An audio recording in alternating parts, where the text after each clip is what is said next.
Assalamualaikum warahmatullahi wabarakatuh.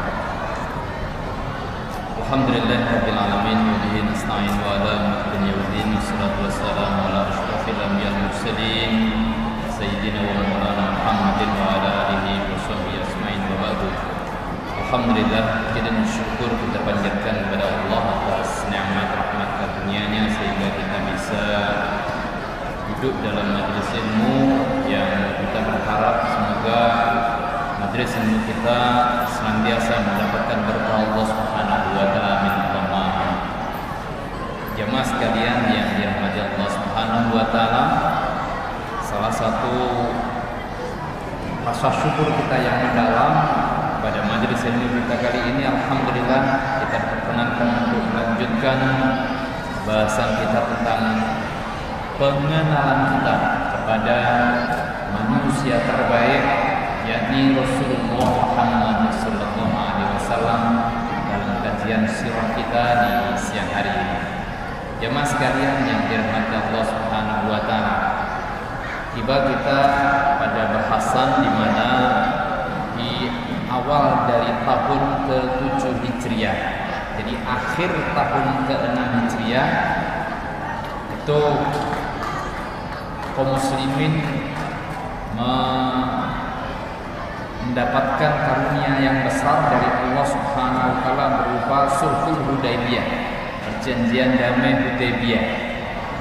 Walaupun di awalnya para sahabat sempat tidak mau, ya, sampai kemudian Rasulullah sallallahu alaihi wasallam memerintahkan 3 kali masih belum mau, ya, hingga beliau masuk tenda dan kemudian istrinya mengusulkan, wahai Nabi, sudah tidak usah engkau perintahkan lagi, tetapi kerjakan.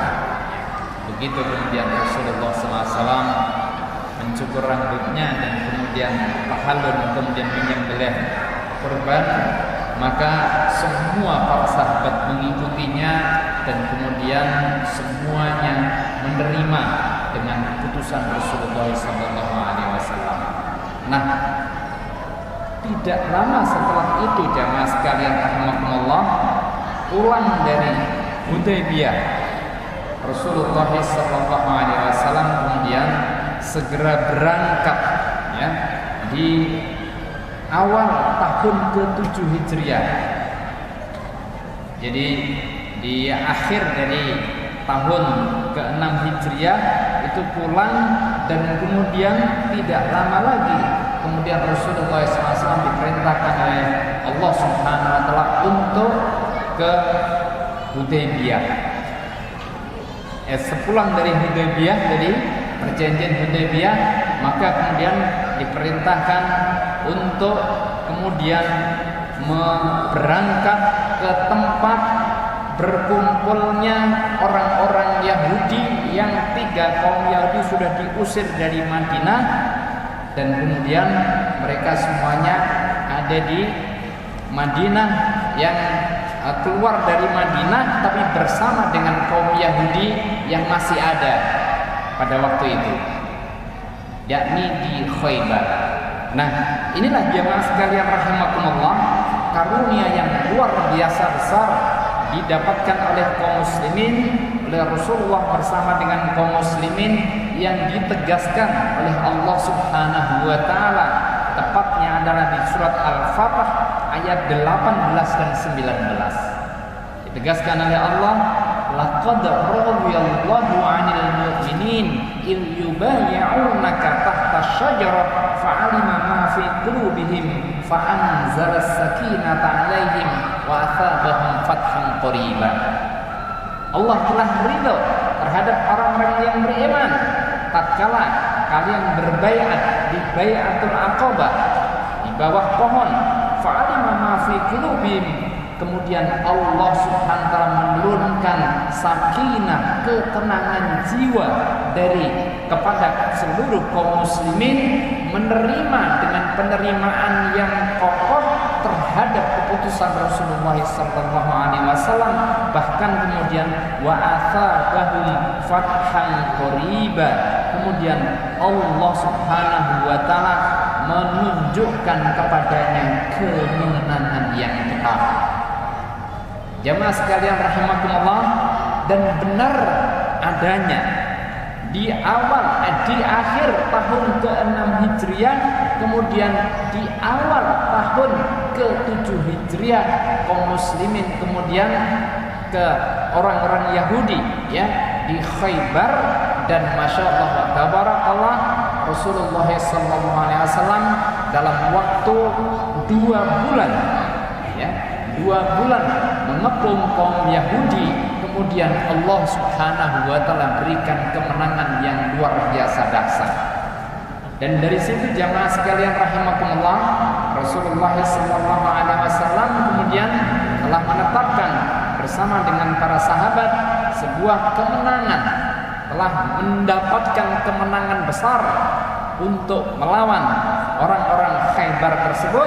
Dan kemudian masya Allah tabarakallah, kita mendapatkan data bahwa para ahli sejarah mencatat kemenangan yang luar biasa besar didapatkan oleh Rasulullah SAW dalam melawan orang-orang Yahudi.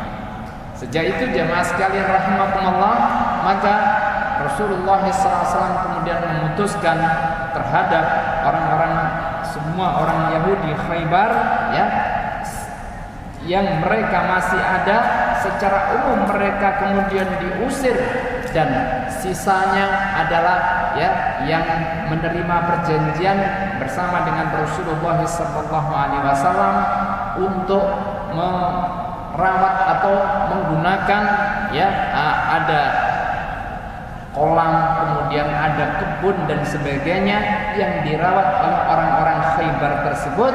Dan kemudian Rasulullah SAW berjanjian untuk memberikan sebagian hasil kepada orang-orang Yahudi yang merawat kebunnya, dan kemudian separuh hasilnya untuk kaum muslimin. Jamaah sekalian rahimakumullah, sejak itulah kemudian masya Allah wa tabarakallah, kaum muslimin sebagaimana ditegaskan oleh Rasulullah SAW yang diterapkannya wabil khusus nanti pada masa Umar bin Khattab radhiyallahu anhu, di masanya Abu Bakar As-Siddiq ya, peran hari Abu Bakar persis sama dengan Rasulullah. Orang-orang Yahudi yang masih boleh ada di Khaybar, oke, silakan Anda kalian masih boleh di sini ya. Tapi begitu kemudian masa Umar bin Khattab, beliau melakukan penelitian dengan sangat teliti dan kemudian mendapatkan hadis Nabi sallallahu alaihi wasallam yang menegaskan wala yastami'anna bi jaziratil arabi dinani. Penegasan Nabi sallallahu alaihi wasallam ini menjadi dasar yang sangat kuat. Jangan sekali-kali ada dua agama yang berhimpun di Jazirah Arab. Hadis Nabi ini dijadikan alasan yang sangat kuat oleh Umar bin Khattab untuk kemudian orang-orang Yahudi yang sudah tidak ada perjanjian bersama dengan Rasulullah, di masa Rasulullah sudah tidak ada perjanjian lagi, yang masih ada perjanjian diselesaikan perjanjiannya. Yang sudah tidak ada perjanjian semuanya dikeluarkan dari Jaziratul Arab berdasarkan hadis Nabi sallallahu alaihi wasallam.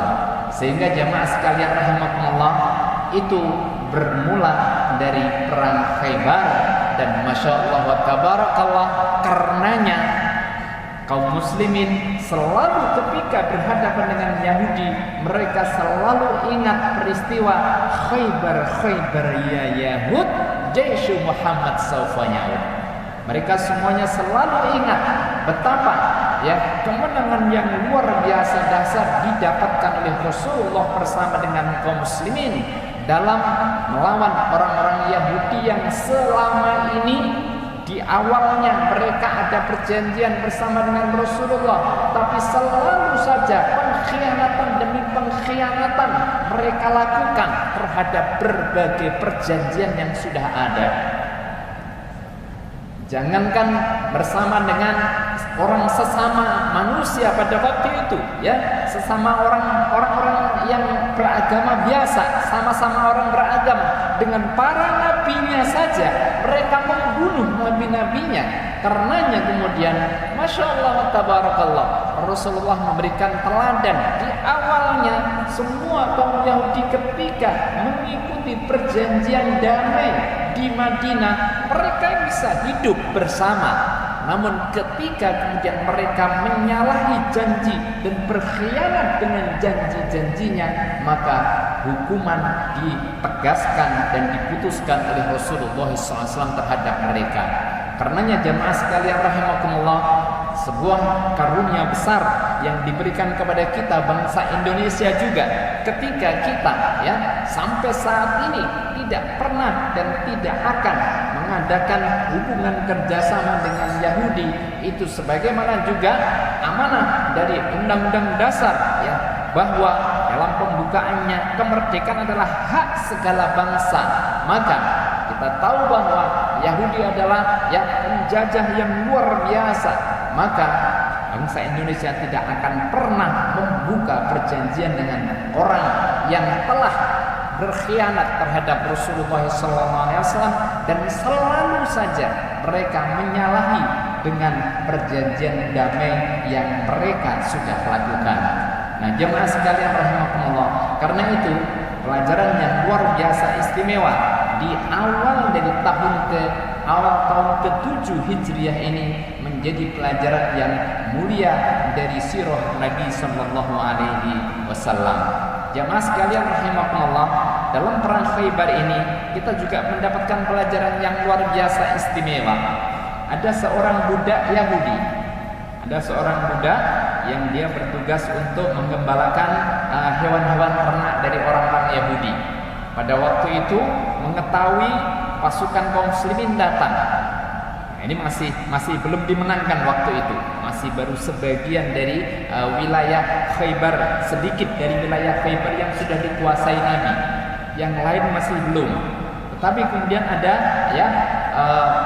peternak ini, jamaah sekalian rahimakumullah, budak orang Yahudi, ketika kemudian mengetahui kaum muslimin datang, maka kemudian menemui Rasulullah. Oleh Rasul ditemui dengan baik, dan kemudian si budak ini dengan bilang, wahai Nabi, bagaimana cara untuk bisa masuk Islam? Maka kemudian diajarkan oleh Nabi SAW untuk bersyahadat, dan kemudian si budak ini kemudian bersyahadat kepada Nabi Sallallahu Alaihi Wasallam. Ini juga memberikan pelajaran yang luar biasa istimewa bahwa Rasulullah Sallallahu Alaihi Wasallam ini menjadi manusia yang terbaik kepada siapapun, bahkan kepada seorang budak pun Rasulullah Sallallahu Alaihi Wasallam menerima dengan sangat baik, yang karenanya kemudian budak ini akhirnya masuk Islam, dan setelah masuk Islam akhirnya ikut bersama dengan kaum muslimin, bersama dengan pasukan kaum muslimin. Namun unta-unta dan hewan-hewan ternak yang dia gembalakan itu ditanyakan pada Nabi, wahai Nabi, ini gimana tanggung jawab saya terhadap ternak-ternak yang milik dari tuan saya? Maka Rasulullah SAW kemudian memberikan doa, dan kemudian si budak tadi membawa batu di dua tangannya, dan kemudian dengan doa sebagaimana diajarkan oleh Nabi SAW dilempari semua hewan ternaknya tadi, dan kemudian hewan ternak itu pulang kembali ke pemiliknya atau kepada tuannya, pada orang Yahudi. Nah, jemaah sekalian rahimakumullah, ini juga pelajaran yang luar biasa istimewa bahwa ajaran Islam ini bahkan harta milik musuh itu tidak kemudian segera diambil begitu saja, tetapi oleh Rasulullah SAW ini bahkan kemudian diberi cara agar ternak-ternaknya orang Yahudi yang belum dikalahkan waktu itu, itu kemudian biarkan dia kembali kepada pemiliknya. Sehingga tentu jamaah sekalian rahimakumullah, Islam ini nama agamanya saja Islam itu pasti penuh dengan keadilan. Tidak mungkin dia mengambil yang bukan haknya, Tetapi sebaliknya ya, justru kemudian dia akan selalu menetapkan segala sesuatu harus dikembalikan kepada yang berhak, walaupun itu musuh. Tetapi kalau itu memang miliknya, ternyata Rasulullah mengajarkan kepada budak ini dan mengajarkan kepada kita semuanya, itu masih milik Yahudi, maka biarkan dia lakukan agar binatang-binatang ternak tersebut kembali kepada pemiliknya. Jamaah sekalian rahimakumullah, inilah pelajaran yang luar biasa istimewa yang kita dapatkan, wabil khusus dibuka oleh Rasulullah SAW dalam surat Al-Fatah ayat 18 dan ayat 19 tadi, bahwa fathang qoriba, kemenangan yang dekat itu akan didapatkan ketika kemudian fa'anzala sakinah, ketika ketenangan jiwa itu didapatkan, dan ketenangan jiwa itu akan didapatkan ketika kembali ke jalan Allah Subhanahu wa taala. Sehingga jemaah sekalian rahimakumullah, bahkan kemudian di ayat 19-nya, wa ma ghanima katsiratan ya'khudunaha wa kana Allahu azizan hakima, maka kaum muslimin ketika mengikuti tata cara dan ketentuan yang telah Allah Subhanahu wa taala tentukan, bahkan di masa peperangan pun pasti mereka akan mendapatkan kemenangan yang besar, fathan qoriba, dan sekaligus wa magharima katsira, dan ghanimah yang luar biasa banyak dan besar. Inilah jamaah sekalian rahimakumullah, kita pun juga mendapatkan pelajaran berharga dan istimewa dari saudara-saudara kita di Palestina sekarang pun, di masa di mana orang-orang Palestina dalam tekanan yang luar biasa, tetapi kita mendapatkan pelajaran yang berharga bahwa pasukan dari kaum muslimin di Gaza ketika mereka menangkap orang-orang Yahudi yang menjadi tawanan mereka, ketika kemudian pertukaran tawanan, kita mendapatkan pelajaran bahwa tawanan orang-orang Yahudi yang ditangkap oleh orang-orang Hamas itu dikembalikan dengan sangat baik, bahkan mereka seperti bukan ditawan, tetapi seperti merasakan bagaikan rekreasi mereka karena mendapatkan perlakuan yang sangat baik terhadap kaum muslimin. Demikian ini pula lah yang dilakukan oleh Rasulullah bersama dengan pasukan kaum muslimin ketika melakukan peperangan pun. Hakikatnya akhlak-akhlak yang luhur, yang terbaik selalu diterapkan walaupun di masa peperangan. Karenanya jemaah sekalian rahimakumullah, inilah pelajaran yang luar biasa istimewa yang harus kita pegang, betapa sesungguhnya Islam ini benar-benar wa ma arsalnaka illa rahmatan lil alamin. Tidaklah aku diperintahkan kecuali untuk merealisasikan rahmat bagi semesta alam, kasih sayang untuk alam semesta dicontohkan dan ditelankan oleh Rasulullah SAW, walaupun di masa peperangan, apalagi kemudian di masa perdamaian.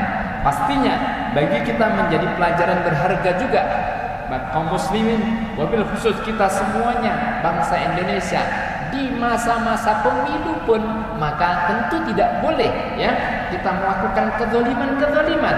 Sebaliknya, justru kemudian ini adalah sarana sesama anak bangsa yang baik agar kiranya kita mendapatkan pemimpin dan wakil-wakil yang terbaik di pemerintahan atau di negara kita. Demikian insyaallah yang kita bisa ambil pelajaran dari awal tahun ke-7 Hijriah yang bisa kita semoga teladani dalam kehidupan kita. Itulah insyaallah jemaah sekalian rahimakumullah, awal tahun ke-7 Hijriah yang menjadi pelajaran berharga dari sirah nabawiyah atau sirah Nabi sallallahu alaihi wasallam. Semoga kita mendapatkan pelajaran yang berharga dan bisa meneladani dalam kehidupan kita. Amin Allahumma amin. Kurang lebihnya maaf, mari kita sempurnakan dengan kafaratul majlis. Subhanakallahumma wa bihamdika asyhadu an la ilaha illa anta nastaghfiruka wa natubu ilaik. Assalamualaikum warahmatullahi wabarakatuh.